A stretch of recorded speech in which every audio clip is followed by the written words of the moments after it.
Well,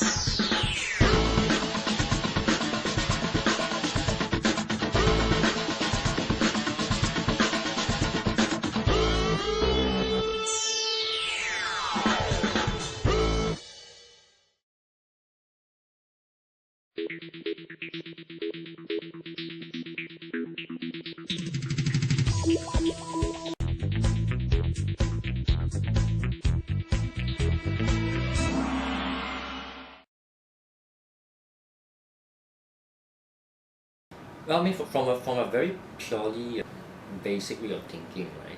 The barefoot running, the claim of barefoot running is that you to run more efficiently. And in a very, if you take away this in a very simplistic way, of course, if you're running without shoes, without additional weights on your feet, right, you do get some savings in terms of energy because we do know that for every gram that you put on your feet and you have to repeat the movement back and forth, it does incur metabolic cost in terms of energy for a long distance runner.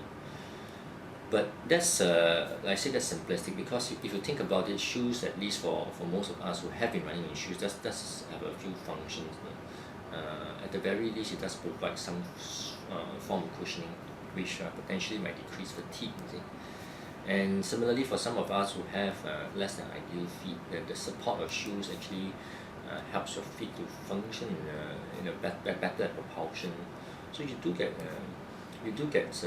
running efficiencies in exchange for the additional weight. Take that away, and in a long run, right, in actual competitive conditions, right, you might not get that sudden increase in efficiency that you're looking for. Yeah. Because sometimes the marketing industry wants to attach to barefoot running, and that's the injury prevention. It's actually indirect arguments. They say that, well, you've been wearing running shoes for decades, and it hasn't reduced injury rates, and based on a paper published by a certain biomechanics in Harvard, they postulated that this is the way that our ancestors ran, and therefore the way we are supposed to run because we're designed to run like that way, and therefore maybe in terms of running barefoot we might reduce the injury rates. I don't particularly think it's again that simple because amongst other things, we have not been running or even walking around barefoot for long periods of time, maybe 20, 30 decades, however old the runner is, and to expect your foot structure, whatever it was originally designed to do, to suddenly perform like that in a couple of weeks, I think is you'll probably end up having an injury. There are some cons to it though, and most of us who try to run barefoot would find it obvious. Initially, it can be quite a bit uncomfortable, and perhaps even rather than running totally barefoot, some sort of minimalist shoes to protect your skin might be useful.